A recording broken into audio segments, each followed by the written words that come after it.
প্রাণনাথ একবার ভালো করে তাকিয়ে দেখো তো প্রাণনাথ, ওই জঙ্গলের মধ্যে দাঁড়িয়ে যে হাসিতা হাসিতা বলে কাঁদছে এই শ্রী রামচন্দ্র, আর তুমি যে রামের সাধনা করো ভজনা করো সেই রামচন্দ্র দুজনে কি একজন ব্যক্তি? বাবা ভোলেনাথ বলছে সতী, আমি যে রামের সাধনা করি, যে রামচন্দ্রের ভজনা করি সেই রামচন্দ্র, আর আজকে জঙ্গলের মধ্যে দাঁড়িয়ে যে হাসিতা হাসিতা বলে কাঁদছে এই রামচন্দ্র দুজনেই একজন ব্যক্তি। সতী বলছে কি করে হতে পারে, কি করে হতে পারে স্বামী? যিনি ভগবান হবে তার স্ত্রীকে কে চুরি করে নিয়ে গেছে, কে হরণ করে নিয়ে গেছে সে জানবে না? এ কেমন ভগবান? শোনো শোনো স্বামী, আমি তোমার এই ভগবানের কান্না বন্ধ করে দেব। বাবা ভোলেনাথ বলছে সত্যি আমার শ্রী রামচন্দ্র ভগবান আজকে বৃক্ষকে জড়ি ধরে কেন কাঁদছে জানো? আজকে পক্ষীকে ডেকে কেন কাঁদছে জানো? এটা অভিনয় চলছে, অভিনয়। কারণ ভগবানের ইচ্ছা ছাড়া গাছের একটা পাতাও নড়ে না, আর ভগবানের স্ত্রীকে কে চুরি করে নিয়ে গেছে ভগবান জানে না, তাহলে কাঁদছে কেন? শুধুমাত্র অভিনয় করছে, অভিনয় লীলা চলছে এই জগৎকে দেখানোর জন্য, শুধুমাত্র লীলা করছে আমার ভগবান। সতী তো কোনো কথা শুনছে না। বাবা ভোলেনাথকে বলছে প্রাণনাথ, আমি তোমার ওই শ্রী রামচন্দ্র ভগবানের কান্না আমি বন্ধ করে দিতে পারি। বাবা ভোলেনাথ বলছে সতী ভুলেও এ কাজ করো না, কারণ আজ পর্যন্ত যারা ভগবানকে পরীক্ষা করতে গিয়েছে তাদের শেষ পরিণাম কি হয়েছে তুমি জানো? তুমি জানো না। সময় তো ভক্তবতী মায়েরা, ব্রহ্মা একবার ভগবানকে পরীক্ষা করতে গিয়েছিল, মনে আছে তো? ব্রহ্মা ভগবানকে একবার পরীক্ষা করতে গিয়েছিল তো, তার শেষ পরিণাম কি হলো?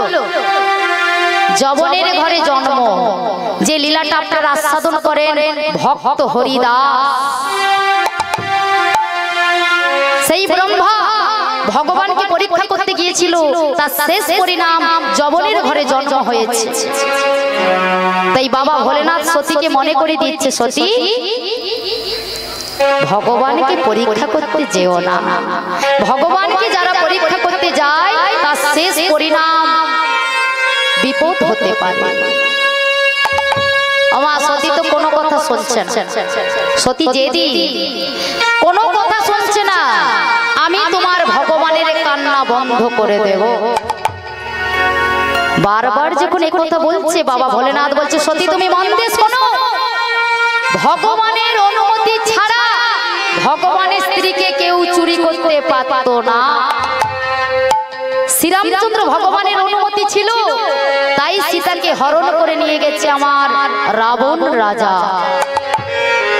তাই তো মা, রাবণ রাজা হরণ করে নিয়ে গেছে তো সীতাকে নাকি? সবাই তো আমরা জানি রাবণ রাজা দুরাচারী, পাপাচারী, ব্যভিচারী, দুষ্ট প্রকৃতির মানুষ। এটা বাহির জগতে আমরা সবাই জানি, কিন্তু ভেতরের জগতে আমরা জানি না। তাই আজকে বাবা ভোলেনাথ সতীকে বলছে সতী তুমি মন দিয়ে শোনো, শ্রীরামচন্দ্র ভগবান কবে অনুমতি দিয়েছিল, কোথায় দিয়েছিল, কিভাবে দিয়েছিল, তুমি মন দিয়ে শোনো। তাই আজকে বাবা ভোলেনাথ সতীকে বলছে তত্ত্ব কথা। সতী যেদিন আমার শ্রীরামচন্দ্র ভগবান সীতাকে বিবাহ করে নিয়ে এসেছে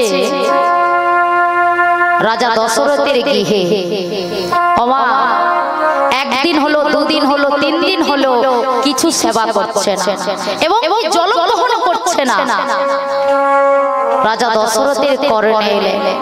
রাজা দশরথ পুত্র বধূকে বলছে বৌমা সীতামা, আজ আমি কি শ্রবণ করলাম, একদিন নয়, দুদিন নয়, 3 দিন নয়, তুমি আজকে আমার ঘরে এসেছো কিন্তু কিছুই সেবা করছো না কেন? তার কারণ কি? সীতামা সেদিন বলেছিল বাবা আমি তোমার গৃহে জল গ্রহণ করব না। কেন না? তোমার গৃহে ব্রহ্মহত্যা পাপ লেগে আছে। এই ব্রহ্মহত্যা পাপ থেকে যেদিন তুমি প্রায়শ্চিত্ত করবে সেদিন আমি তোমার গৃহে জলগ্রহণ করব। ওমা মনে পড়ে রাজা দশরথ মনে মনে চিন্তায় পড়ে গেলেন। ব্রাহ্মণের ছেলেকে হত্যা কবে করেছে, কোথায় করেছে? ব্রহ্মহত্যা পাপ করেছে কবে, কোথায়? মনে পড়ছে না। হঠাৎ মনে পড়ে গেল ওমা কোন দিন জানে? এক জঙ্গলে অন্ধমণি বাস করতে, আর সেই অন্ধমণির পুত্র সিন্ধু অন্ধমণি সিন্ধুকে ডেকে বলছে, সিন্ধু আমার খুব জল পিপাসা পেয়েছে বাবা, ওরে সিন্ধু আমার জন্য একটু জল নিয়ে আসবে বাবা, আমার একটু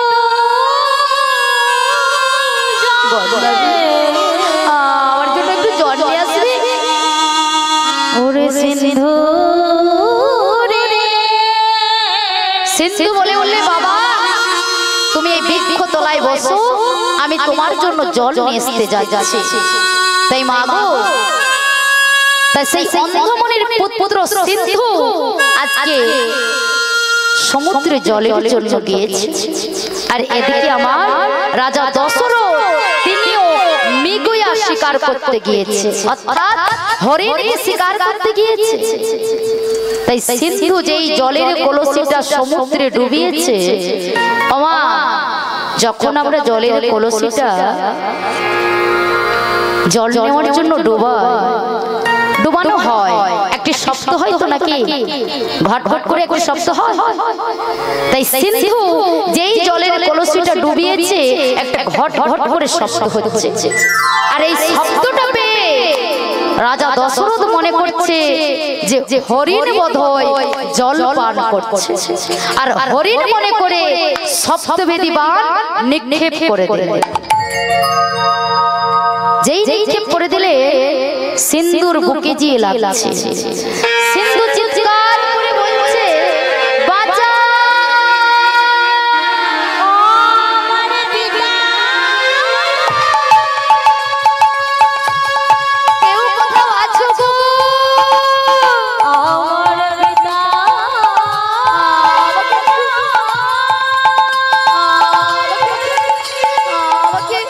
আমাকে বাঁচা।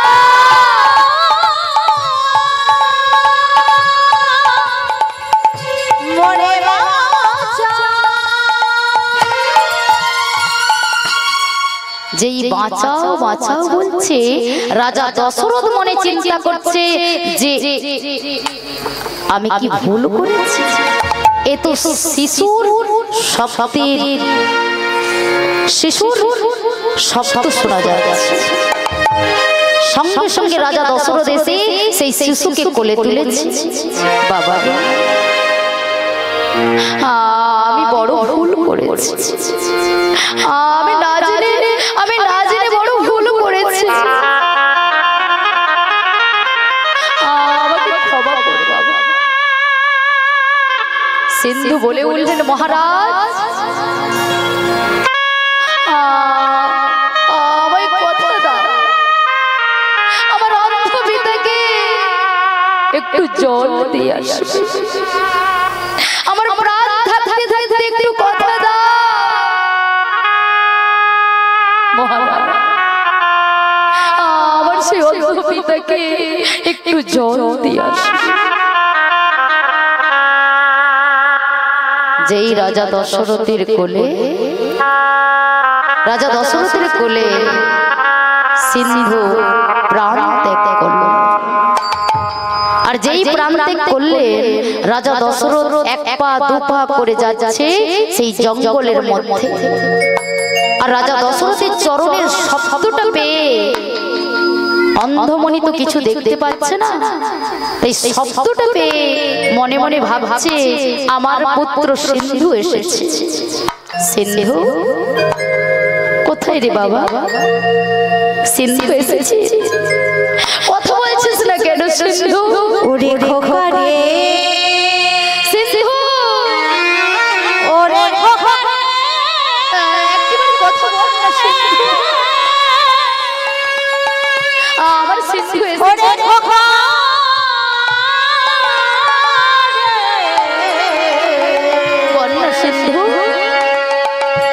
খোকা বারবার যখন সিন্ধু সিন্ধু বলছে রাজা দশরথ বলে উঠলেন আমি আপনার সিন্ধু নই। কে আপনি? আমি এই রাজ্যের রাজা। ও মহারাজ, আপনি আপনি জঙ্গলের মধ্যে আমি ভেবেছিলাম আমার সিন্ধু, আমার পুত্র সিন্ধু আমার জন্য জল নিয়ে আসতে গিয়েছিল। আমি ভেবেছিলাম আমার সিন্ধু এসেছে। আমি তোমার সিন্ধুকে সপ্তভেদী বাণ নিক্ষেপ করেছি। না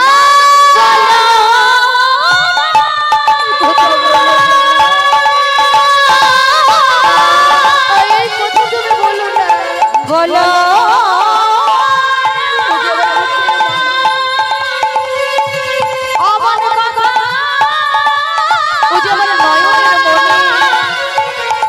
তুমি বলো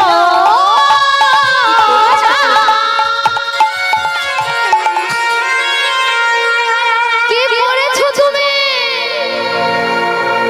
আমাকে পিতা বলে ডাকার একমাত্র অবলম্বন ও যে আমার নয়নের মনে,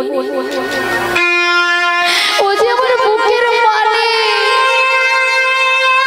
কি অপরাধ ছিল আমার যে আমার একটি মাত্র পুত্রকে তুমি আমার কোল থেকে অমন করে কেড়ে নিলে। বলো না দয়াময়, দয়াময় ও দয়াল এ তোমার কেমন লীলা, এ তোমার কেমন বিচার। ও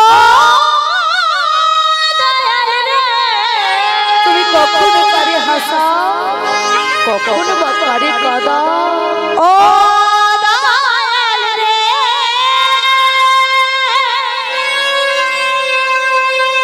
ও দয়াল রে এই তোমার লীলা প্রভু কি করেছো? তোমার লীলা তোমার লীলা প্রভু, এই তোমার খেলা। এই তোমার লীলা দয়াল এই তোমার খেলা এই তোমার লীলা দয়া, এই তোমার খেলা। তুমি করে হাসাও করে কাঁদাও কাঁদে হাসা কাঁদে কাঁদা, তুমি করে হাসাও করে কাঁদাও তুমি কাঁদে হাসা কাঁদে কাঁদা, করে করো যাবো হেলা করে করো যাবো হেলা এই কি তোমার লীলা দয়াল এই তোমার খেলা এই তোমার লীলা দয়া, এই তোমার খেলা। এই তোমার লীলা দয়াল করেছো তুমি? তোমার খেলা তোমার কেমন লীলা এই দয়াময়? তোমার লীলা দয়া, তুমি কখনো হাসা, এই তোমার লীলা দয়া। ও দয়াল রে ও দয়াল রে দয়াময় ওই অবদলা তুমি কখনো কারে হাসা, ও গো কখনো বা কারে কাঁদা। সময় তো ভক্তমণ্ডলী ভক্তিমতী মায়েরা যারা বেশি ভগবানকে ভালোবাসে ভগবান তো তাদের কাঁদাতে বেশি ভালোবাসে। হরি বল হরি বল। যারা বেশি ভগবানকে ভালোবাসে ভগবান জি তাদের দুঃখ দিতে বেশি ভালোবাসে। যারা এই জগতে ভগবানকে বেশি ভালোবাসে ভগবান যে তার সবকিছু কেড়ে নিতে ভালোবাসে। হরি বল। যারা ভগবানকে ভালোবাসে ভগবান যে তাদের সর্বহারা করে রাস্তার ভিখারি করে দিতে ভালোবাসে। তাই তো মা কেন জানো ভগবান যে নিজ মুখে বলেছে যে করে আমার আস আমি করি তার সর্বনাশ, যদিও না ছাড়ে আমার পাশ আমি হয়ে যাই তার দাসের অনুদান।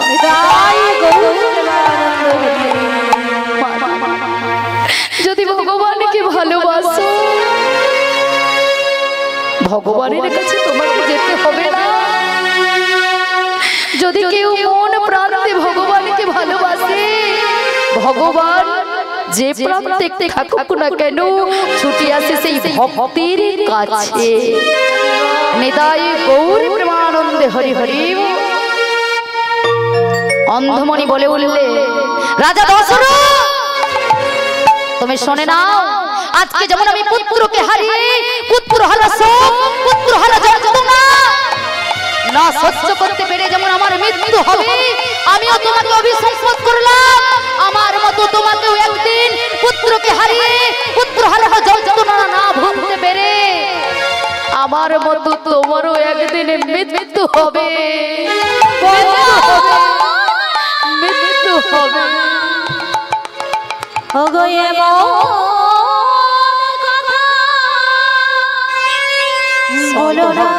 ভক্তিমতী মায়েরা কাহকে যদি এতটুকু কাঁদাও সেই কান্না তোমার জীবনে ডবল হয়ে ফিরে আসবে। কাহকে যদি বিনা কারণে তুমি একটু কাঁদিয়েছো সেই কান্না তোমার জীবনে ডবল হয়ে ফিরে আসবেই আসবেই আসবে। যেটা এসেছিল রাজা দশরথের জীবনে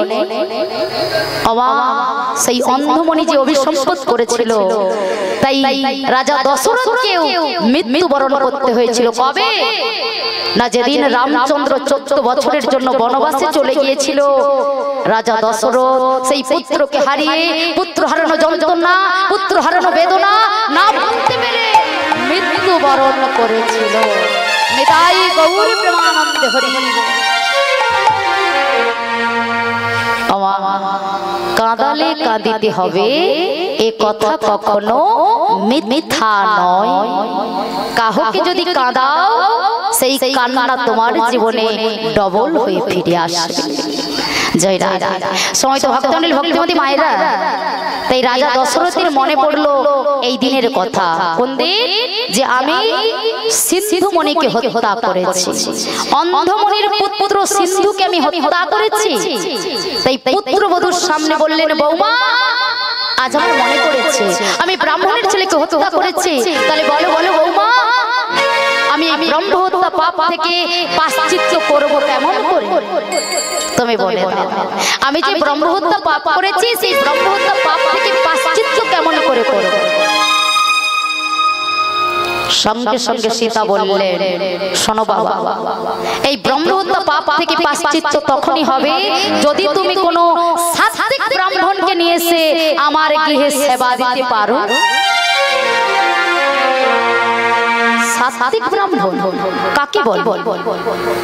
রাজা দশরথ বুঝতে পারছে না যে সাত্ত্বিক ব্রাহ্মণ কাকে বলে। মা সীতা বললেন সাত্ত্বিক ব্রাহ্মণ তাহাকে বলে যে ব্রাহ্মণ আজ পর্যন্ত কারো গৃহে জলগ্রহণ করে না তাকেই বলে সাত্ত্বিক ব্রাহ্মণ। রাজা দশরথ তো চিন্তায় পড়লেন ওমা যে আমি সাত্ত্বিক ব্রাহ্মণ কোথায় পাবো? সীতা বলে দিলেন বাবা তুমি লঙ্কাপুরীর রাজা, লঙ্কাপুরীর রাবণ রাজা হচ্ছে সাত্ত্বিক ব্রাহ্মণ, তিনি আজ পর্যন্ত কারো গৃহে জলগ্রহণ করে না, তুমি তাকেই নিমন্ত্রণ চিঠি পাঠিয়ে দাও। তাই রাজা দশরথ লঙ্কাপুরে রাবণ রাজাকে নিমন্ত্রণ চিঠি পাঠিয়ে দিলেন। আর রাবণ রাজা মধ্যাহ্নে সেই চিঠি পেয়ে রাজা দশরথের গৃহে সেবার জন্য এসেছে। আমার সেবা তো করেছে, সেবার পরে কি দিতে হবে? যেটা না দিলে সেবা পরিপূর্ণ হবে না, সম্পূর্ণ হবে না। সেবার পরে কি দিতে হয়? মুখসিদ্ধি, তাই তো? এটাই সবাই জানি, তাই না? না, মুখসিদ্ধি তো দিতে হবে, কিন্তু ব্রাহ্মণ আর বৈষ্ণবকে সেবা দিলে কি দিতে হয়? ভোজন দক্ষিণা। যতক্ষণ না ভোজন দক্ষিণা দেবে ততক্ষণ সেবা সম্পূর্ণ হবে না। তাই রাজা দশরথ বললেন, মহারাজ আপনি বলুন ভোজন দক্ষিণা স্বরূপ কি চান? রাবণ রাজা বলে উঠলেন, ভোজন দক্ষিণা স্বরূপ যদি আমাকে কিছু দিতে হয়, আপনার পুত্রবধূ সীতা সঙ্গে একবার সাক্ষাৎ করতে চাই। সীতা মায়ের সামনে একবার আমি সাক্ষাৎ করতে চাই। রাজা দশরথ বললেন, তথাস্তু। তাই নিয়ে এলেন পুত্রবধূ সীতা মায়ের কাছে। সীতা মা বলছে, বলুন আপনি ভোজন দক্ষিণা স্বরূপ কি চান? রাবণ রাজা বললেন, ভোজন দক্ষিণা স্বরূপ যদি আমাকে কিছু দিতে হয়, আপনার স্বামী শ্রী রামচন্দ্রের সঙ্গে একবার দর্শন করতে চাই। আপনার স্বামী শ্রী রামচন্দ্র ভগবানের সামনে একবার আমি দর্শন করতে চাই, সাক্ষাৎ করতে চাই। সীতা মা সঙ্গে সঙ্গে ছুটে গেলেন স্বামীর কাছে। স্বামী, লঙ্কাপুরী রাবণ রাজা একবার আপনার সঙ্গে সাক্ষাৎ করতে চাই, চলো। তাই সঙ্গে সঙ্গে শ্রী রামচন্দ্র ভগবান এসে বললেন, মহারাজ আপনি বলুন ভোজন দক্ষিণা স্বরূপ কি চান? রাবণ রাজা সেদিন বলেছিলেন, ভোজন দক্ষিণা স্বরূপ যদি আমাকে কিছু দিতে হয়, আপনার হাতে যেন আমার মৃত্যু হয়। ভোজন দক্ষিণা স্বরূপ যদি কিছু দিতে হয়, আপনার হাতে যেন আমার মৃত্যু হয়। ভগবান শ্রী রামচন্দ্র বলে বললেন, আমি কাউকে বিনা কারণে মৃত্যু দণ্ড দিতে পারি না। আমি ভগবান হয়েছি বলে আমি বিনা কারণে কাউকে মৃত্যু দণ্ড দিতে পারি না। রাবণ রাজা বললেন, আপনি আমাকে কথা দিয়েছেন, আমি যা চাইবো আপনি তাই দেবেন। শ্রীরামচন্দ্র ভগবান বললেন, শোনো, আমি কিছুদিন পরে সীতাকে লক্ষ্মণকে নিয়ে বনবাসে যাব 14 বছরের জন্য। তুমি আমার সীতাকে 11 মাসের জন্য তোমার লঙ্কাপুরীতে নিয়ে যাবে। আর আমি সীতাকে উদ্ধার করতে গিয়ে লঙ্কাপুরীতে যে যুদ্ধ লাগবে, সেই যুদ্ধে আমার হাতে তোমার মৃত্যু হবে। কি বললেন মা? যে সীতাকে নিয়ে লক্ষ্মণকে নিয়ে আমি 14 বছরের জন্য বনবাসে যাব, তুমি 11 মাসের জন্য সীতাকে তোমার লঙ্কাপুরীতে নিয়ে যাবে। আর আমি সীতাকে উদ্ধার করতে গিয়ে লঙ্কাপুরীতে যে যুদ্ধ লাগবে, সেই যুদ্ধে আমার হাতে তোমার মৃত্যু হবে। তাই গৌর প্রেমানন্দে হরি হরি। সময় তো ভক্তমণ্ডলী ভক্তমতী মায়েরা, তাহলে শ্রীরামচন্দ্র ভগবানের অনুমতি ছিল তো। তাই অনুমতি ছিল বলে আমার রাবণ রাজা সীতাকে চুরি করে নিয়ে যেতে পেরেছে। তাই অনুমতি না থাকলে রাবণ রাজা সীতাকে হরণ করতে পারত না। তাই তো মানে কি? তাই এতক্ষণ ধরে বাবা ভোলেনাথ সতীকে এই তত্ত্ব কথা বলছে। সতী ভগবানের ইচ্ছে ছাড়া গাছের একটা পাতাও নড়ে না, আর ভগবানের স্ত্রীকে আবার চুরি করে নিয়ে যেতে পারে? তাই ভগবানের অনুমতি ছিল বলে রাবণ রাজা সীতাকে হরণ করে নিয়ে গিয়েছে। এই কথাগুলো এতক্ষণ কে কাকে বলেছিল? কে কাকে? না বাবা ভোলেনাথ সতীকে এতক্ষণ ধরে এই কথাগুলো বলেছিল, এই তত্ত্ব বলেছিলেন, কারণ বাবা ভোলেনাথ হচ্ছে তত্ত্বর সম্রাট। তিনি এতক্ষণ ধরে সতীকে এই কথা বলেছেন, কিন্তু মা সতী তো কোনো কথা শুনছে না। এত কিছু শ্রবণ করার পরেও সতী বলছে আমি তোমার ভগবানের কান্না বন্ধ করে দেব। তাই সতী কি করেছে? সীতার মতো শাড়ি পরেছে, সীতার মতো ঢং, সীতার মতো রং, এইভাবে সাজগোজ করে আজকে শ্রীরামচন্দ্র ভগবানের কান্না বন্ধ করতে যাচ্ছে। সেই জঙ্গলের মধ্যে শ্রীরামচন্দ্র ভগবান হাসিতা হাসিতা বলে কাঁদছে, আর সতী সেখানে গিয়ে বলছে, ও স্বামী, এই তো আমি এসে গেছি, এই তো আমি এসে গেছি, এই তো আমি এসে গেছি, এই তো আমি এসে গেছি, এই তো আমি এসে গেছি, এই তো আমি এসে গেছি, এই তো আমি এসে গেছি, আর কাঁদিতে হবে না স্বামী, এই তো আমি এসে গেছি, কাঁদিতে হবে না স্বামী, এই তো আমি এসে গেছি, আর কাঁদিতে হবে না স্বামী, এই তো আমি এসে গেছি, কাঁদিতে হবে না স্বামী, এই তো আমি এসে গেছি, ওগো এই তো আমি এসে গেছি, এই তো আমি এসে গেছি, এই তো আমি এসে গেছি, এই তো আমি এসে গেছি, ও স্বামী এই তো আমি এসে গেছি। আমার দিকে একটু তাকিয়ে দেখো, তুমি আমাকে কতটা ভালোবাসো, আমি তোমায় পরীক্ষা করেছিলাম, দেখো দেখো এই তো আমি এসে গেছি। যেই এই কথা বলেছে সঙ্গে সঙ্গে শ্রীরামচন্দ্র ভগবান চোখের জলটা মুছে নিয়েছে। যেই চোখের জলটা মুছে নিয়েছে সঙ্গে সঙ্গে সতী মনে মনে চিন্তা করছে, তবে আমি যে স্বামীকে কথা দিয়ে এসেছি, আমি তাহলে জিতে গিয়েছি, আমি জিতে গিয়েছি, আমি ভগবানের কান্না বন্ধ করে দিতে পেরেছি। সঙ্গে সঙ্গে শ্রীরামচন্দ্র ভগবান বললেন, সতী আপনার স্বামী বাবা ভোলেনাথ কেমন আছে আমার প্রণাম গ্রহণ করো। যেই এই কথা বলেছে যে আপনার স্বামী ভোলেনাথ কেমন আছে আমার প্রণাম গ্রহণ করো, সঙ্গে সঙ্গে সতী বললেন, ও স্বামী কি বলছো কি আমাকে? আমি তো সীতা। ভালো করে একটু তাকিয়ে দেখো, আমাকে কতটা ভালোবাসো আমি তো পরীক্ষা করেছিলাম, আমি বৃক্ষের পেছনে ছিলাম, এই বৃক্ষে আড়াল হয়েছিলাম, আমাকে কতটা ভালোবাসো আমি পরীক্ষা করেছিলাম, আমি তো সীতা। সঙ্গে সঙ্গে শ্রীরামচন্দ্র ভগবান বলে উঠলেন, সতী তুমি আমার সীতার মতো সাজগোজ করেছো, সীতার মতো শাড়ি পরেছো, সীতার মতো ঢং রং করে এসেছো, কিন্তু আমার সীতার আচরণটা তুমি শিখতে পারো না। সীতার মতো শাড়ি পরে এসেছো, সীতার মতো সাজগোজ করেছো, কিন্তু সীতার আচরণটা তুমি শিখতে পারো না, কারণ আমার সীতা আজ পর্যন্ত আমার সম্মুখে দাঁড়ায় না, আমার পেছনে দাঁড়ায়। আর যেই তুমি এসে আমার সামনে দাঁড়িয়েছো আমি বুঝে নিয়েছি তুমি আমার সীতা নয়। ওমা ভালো করে একটু ক্যালেন্ডারটা লক্ষ্য করবে তো, আমার রামচন্দ্র যখন বনবাসে গিয়েছিল প্রথমে কে ছিল?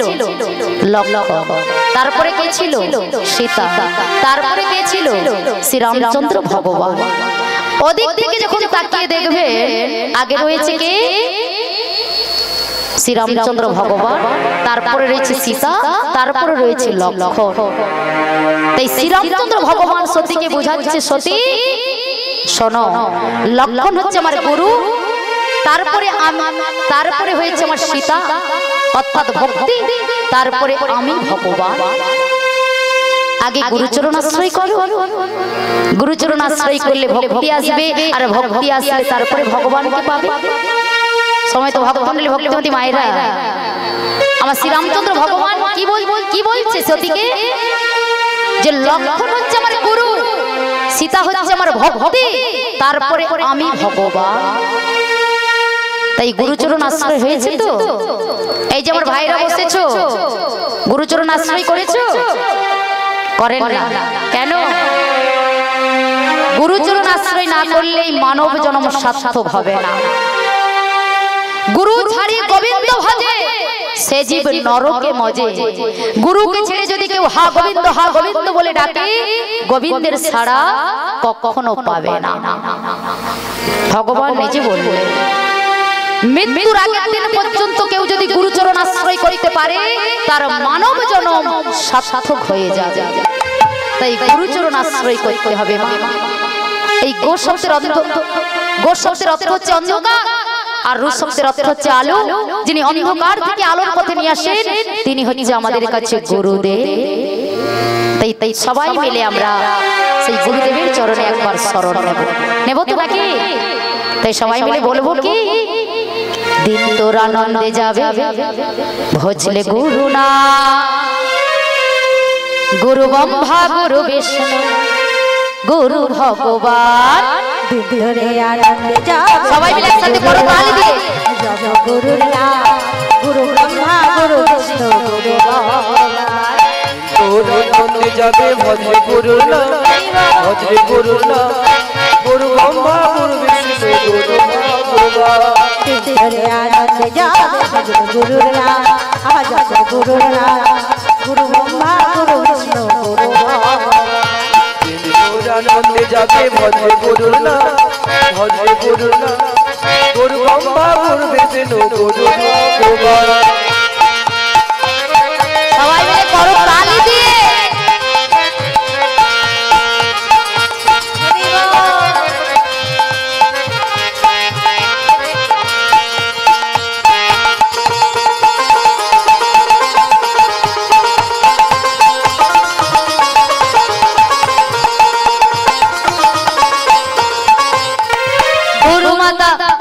गुरु माता गुरु पिता गुरु भगवान, जगत गुरु श्री कृष्ण सर्वशक्तिमान। गुरु माता गुरु पिता गुरु भगवान, जगत गुरु श्री कृष्ण सर्वशक्तिमान।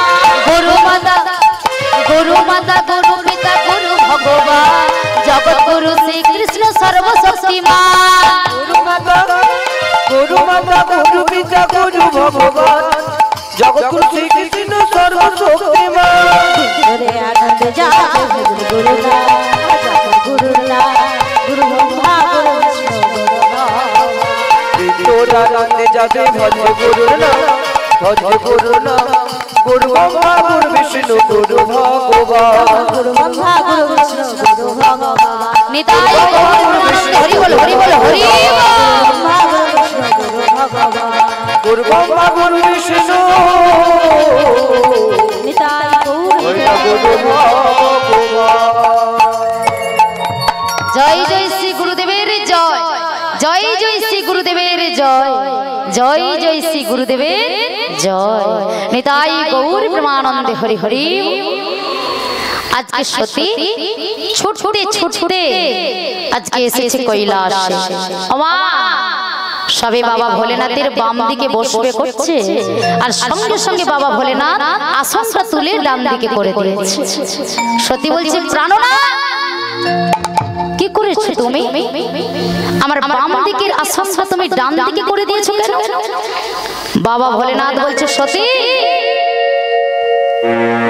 শ্রীরামচন্দ্র ভগবান হচ্ছে আমার গুরুদেব। আমা বাবা ভোলেনাথের গুরুদেব কে?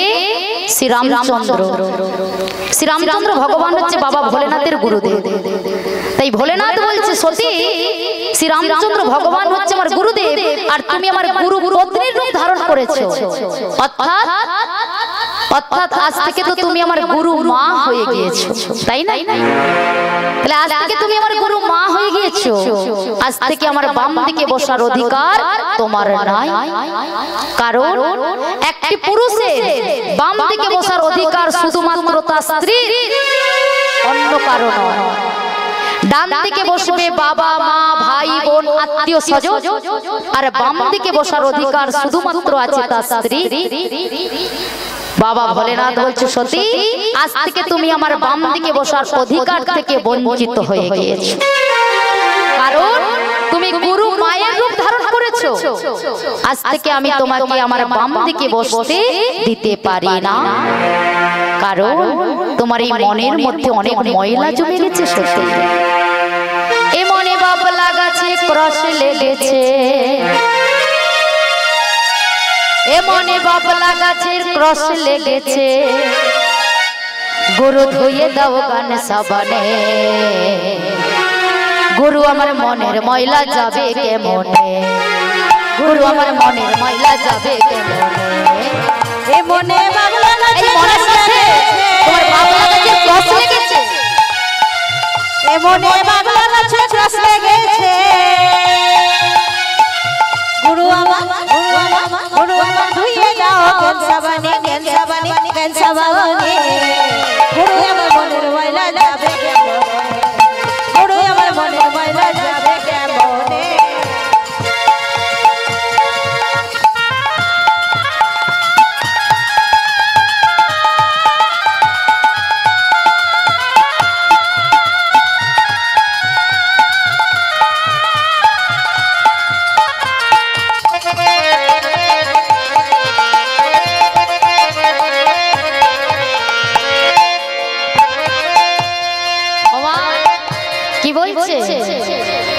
সতীকে বলছে তোমার এই মনের মধ্যে ময়লা জমে গেছে, একমাত্র পারবে গুরুদেব তোমার এই মনের ময়লা দূরীভূত করতে।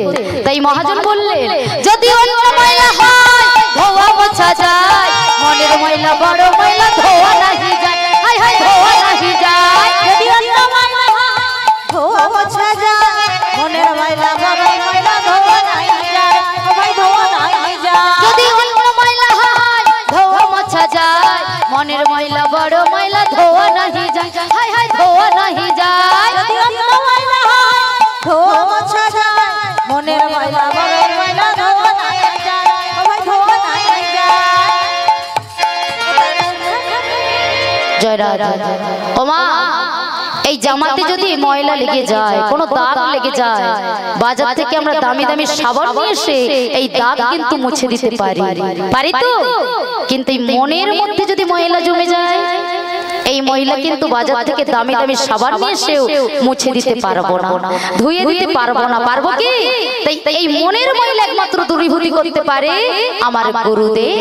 তাই মহাজন বললেন যদি অন্য ময়লা হয় ধোয়া মোছা যায়, মনের ময়লা বড় ময়লা ধোয়া নাহি যায়, হায় হায় ধোয়া নাহি যায়। যদি অন্য ময়লা হয় ধোয়া মোছা যায়, মনের ময়লা বড় ময়লা ধোয়া নাহি যায়, ও ভাই ধোয়া নাহি যায়।